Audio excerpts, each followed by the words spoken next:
looks like trash. The only good thing out of the trailer are the freaking animals. Everything else just feels like a Tim Burton nightmare. And we will never get over how they hilariously decided to use CGI uncanny dwarves rather than giving actual dwarves the role when they don't even have that many roles in Hollywood to begin with. But I think what the most egregious thing of this entire trailer is the Mira straight up lying to the queen and telling her that this is more fair than she is.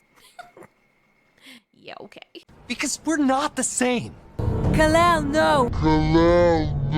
See, nobody wants this. The comments. Disney invites you, and I must politely decline. Her dress looks like it was ordered straight from Temu. I feel like Deadpool needs to break in somehow and save Gal Gadot.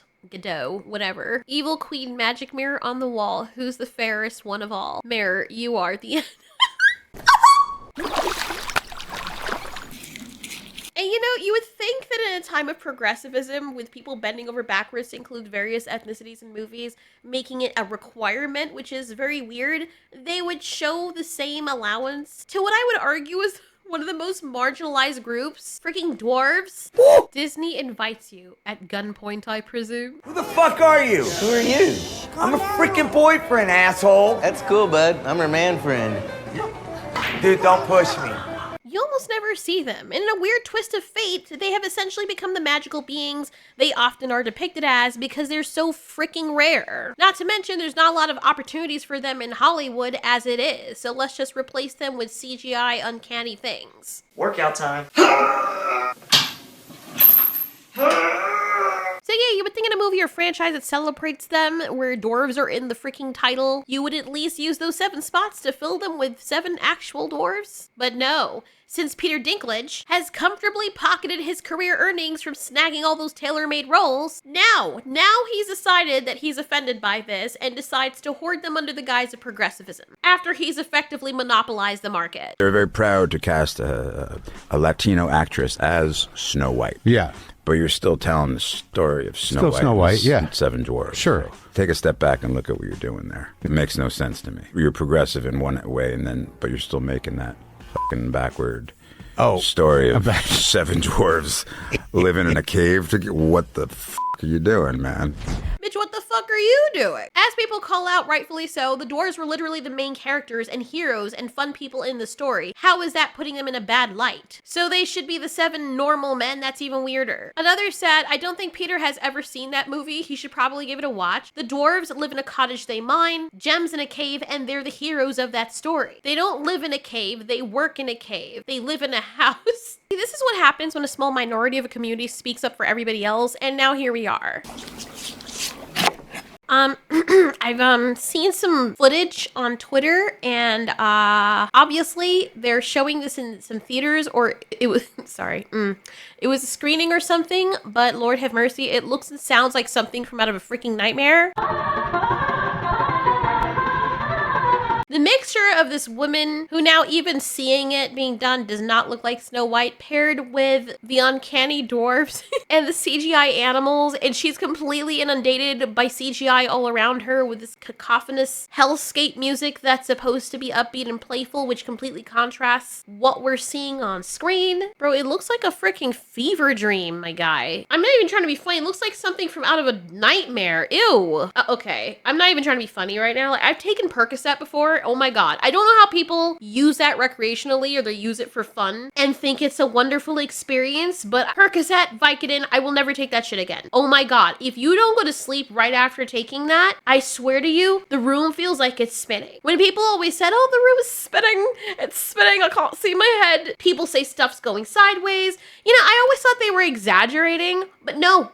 The room really was spinning to the point where I had to hold on to my bedpost and I didn't know which way was up. I felt like I wanted to expel everything in my body from every opening. It was a really horrible feeling. I felt like I was dying. I remember feeling for my bed because I was afraid I was gonna drop over or drop through the floor or something. That was a sensation that I got, and then I curled up in a fetal position with my eyes shut so tight, wanting it to stop. And even though my eyes were closed, everything was still spinning, and I was just begging for sleep to please have mercy, and take me. And that feeling was so visceral and disgusting. And that's what this video evoked in me. That's what this clip evoked in me. That's what the trailer evoked in me. It feels like I'm looking at a manifestation of the side effects of freaking Percocet. Gross. And we make fun of all of this because, it's just blatantly obvious that the progressivism, I say that in air quotes, and inclusivity has now been painted as pretentiousness and exclusion. And people think it's a joke when I say this, but you can lean over so far to one side where you think you're being 100% progressive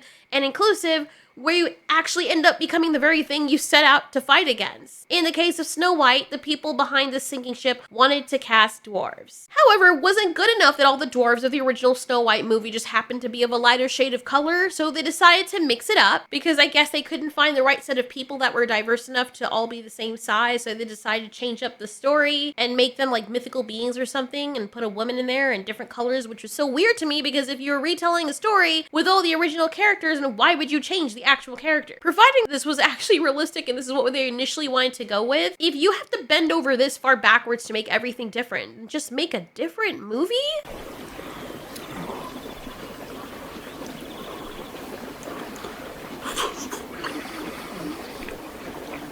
I guess they figured nobody would watch it, so they're banking off the Snow White name or something. However, the people that you're trying to attract that did grow up in that time period, if they're still alive, only know all the dwarves as what they look like, and Snow White as well, looking a certain way, so you're gonna completely turn them off when you decide to remake the movie into a live action and make all the characters completely different, which is why I guess they chose to go with the CGI dwarves that looked kind of sort of like the original dwarves, but way worse. Right in here. Right in here. Fuck you. Fuck you. Yeah, I told you to get the fuck away. Don't push in, man. I mean, I don't think anyone should have to say this, but if the original characters of a franchise were light-skinned or dark-skinned or looked a certain way, there's nothing wrong with keeping them that way if you're gonna remake it into a live action. When they remade The Jungle Book, they kept Mowgli his same ethnicity or his same look. They kept all the creatures the same species for the most part. So yes, you can look at these side by side and tell, yeah, that's probably a retelling or a remake live action version of The Jungle Book. Same thing with Aladdin, same thing with Mulan. But then you have the very rare case of a Disney movie with a redhead main heroine and you replace her with somebody who looks nothing like the original. Then why bother remaking it?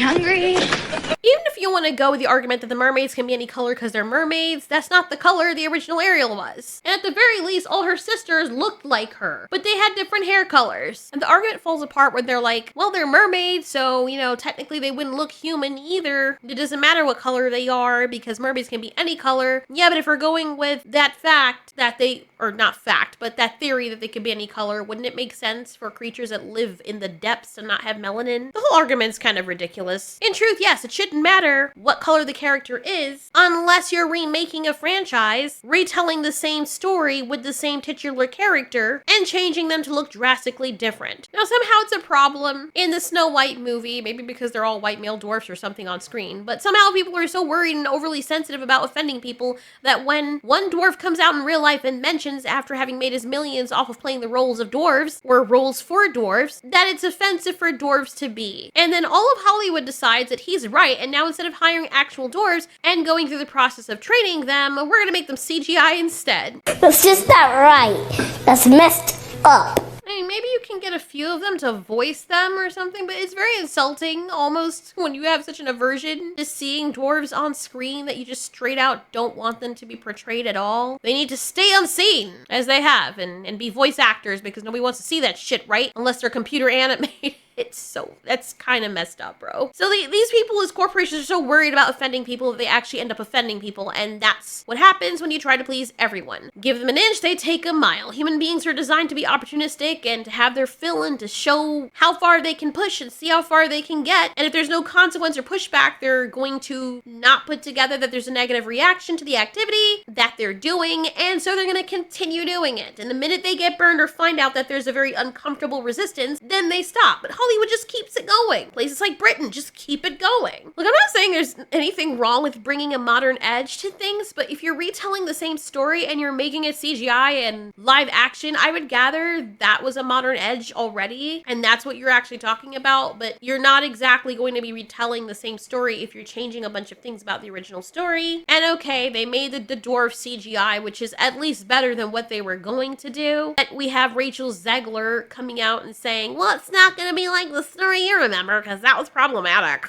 I mean, you know, the original cartoon came out in 1937, and very evidently so. There's a big focus on her love story with a guy who literally stalks her.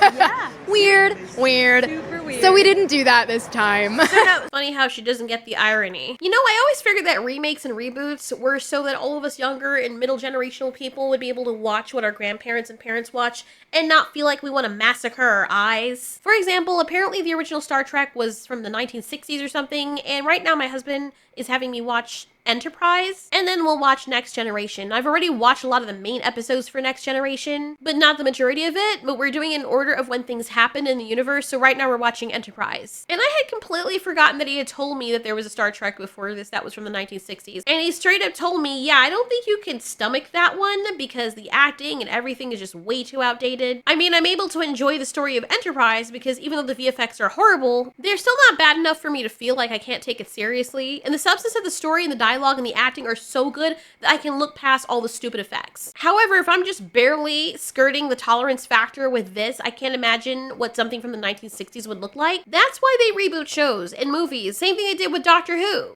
Doctor! Doctor! Doctor! No! The doctor won't let you! Come on.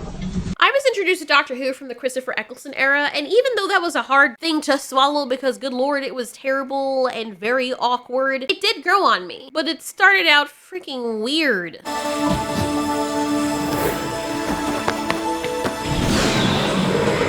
Yeah, I don't think I could stomach anything that predates that, to be honest. The only old thing that I've seen so far that I would go back to watch is Twilight Zone, for which I've only watched 2 episodes. And they managed to do it in such a way that even us in the modern day can appreciate. But then again, I've only seen 2 episodes, like I said, one of them being the one with the pigs. Still, much better writing than Doctor Who and a lot of the modern day shows. You know, back in a time where nobody really cared what people actually looked like in the story and they just cared about telling a good story. What's that now? Okay, maybe not back that far, because they actually did care, because they didn't want any black people in them. So, I mean, there was that. But yay for progress, we had gotten there. And I kind of miss that. Don't you miss that in gaming, too? Like, you know, that's why we're all watching anime, and now they're trying to come for that, too. And in that respect, I completely understand and agree with a country deciding to gatekeep their own IPs and their right to freely express themselves via their stories. Do I agree with the content of every single anime that's made? No. But as long as no actual real people aren't being exploited or hurt, then I respect the freedom to express through story some very horrible things that happen. And it wasn't all about people being offended or them trying to be inclusive and all that stuff. I mean, there are some Nigerian movies I watched as well as Korean shows or movies, and some of them, they're really freaking dated. Oh my god. But a lot of them have gotten much better, but there's this African woman that my mom worked with that loaned her some of these old DVDs, and aside from the audio being weird and sounding very old, the stories, when you got into them and looked past everything else, were actually pretty freaking brutal. Jesus Christ. There's one, for example, a Nigerian production where this guy adopted this little girl and he loved her more than anything. She was his princess and he was wealthy, and I guess she came from a poor home or whatever, and he gave her everything she needed. And one day his best friend comes over and the little girl greets him and the father is so proud. He's like, yeah, that's my princess. And his disgusting best friend's like, bro, that's her? You live with that and you're not tapping? Like, look at that supple ass, man. Like, I mean, the dude was just going in, and the father's like, the fuck is wrong with you, gross ass? And the friend is like, bro, you're not even blood related, so it's okay. And that's when you see the father's face, like a seed's planted, and you see over time when the little girl goes up and hugs him. I mean, she's like 13 and 14. It's so fucking weird. And he starts to see her in that light after his friend said that, and then he like starts slapping her on her butt and stuff, but she doesn't think anything of it because she's innocent, and that's her dad. Like, they've always had a good relationship, and he'd never seen her that way before. Then he takes advantage of her very brutally several times, and when she turns out to be pregnant and she tells him, he starts getting unhinged, and then he stands up on the bed and starts stomping in her stomach like, what the fuck? Like, dude, that was so freaking brutal. The entire thing is so depressing. And that's not an animation. These are people portraying this. It's so messed up. But respect to Nigeria and Korea and Japan for being able to tell stories like that. I'm a firm believer that the more you try to tell people they can't do something or can't express themselves a certain way, the more repressed they are. Like, I'm no longer a Christian, but I've seen firsthand, even though there are good people, and the people are repressed as hell, man. Straight up got a guy who was an usher in church, and somebody caught him straight up in the pew watching adult entertainment in church while the sermon was going on. Swear to God. All of that to say, had they done the correct steps from the beginning and not tried to be so overly sensitive in an attempt to not offend anyone or make anyone feel like they're not included in a movie that already has established characters, you know, would it have been better? I honestly don't think so. And Rachel Zegler has put a bad taste in everybody's mouth. Now, I'm not saying you shouldn't separate the artist from the craft. However, if you're using this person to market your movie and that's the way they're marketing it, The original cartoon came out in 1937, and very evidently so. There's a big focus on her love story with a guy who literally stalks her. Yeah. Weird. We have a different approach to what I'm sure a lot of people will assume is a love story just because, like, we cast a guy in the movie. Right. Andrew Burnap, great dude. All of Andrew's scenes could get cut. Who knows? It's Hollywood, baby. Then that's who you're putting on the forefront of your movie. She's like another version of the trailer. First of all, they both look jacked up. None of them look like royalty, to be honest. None of them look fair at all. Maybe it's just the lighting, but good lord. They honestly look like CGI. They look like the characters from Shrek. Is it just me? I don't know. But yeah, all of this is not a good look, and people are going to be turned off. She's already turned everybody off to her, and when you market your movie, you're supposed to have the actors being the best representation of the movie, especially if they're currently starring in it and they are the face of it, and she has completely failed at that. Her PR team failed her, if they even have one. And not even Gal Gadot is enough to make me want to see this movie. Rachel's role looks as pretentious in this movie as she does in real life. And seriously, I know I've asked this before, but what in the hell is wrong with just remaking 2D animated movies as modern 2D animated movies? Why must everything be live action and CGI? I mean, they didn't use real freaking animals like they used to in the past. CGI does not equate to live action. I thought people would understand this, but anyway. Guess it remains to be seen whether or not this is gonna save Disney. Of course it's not. And if you think it will, that's just weird.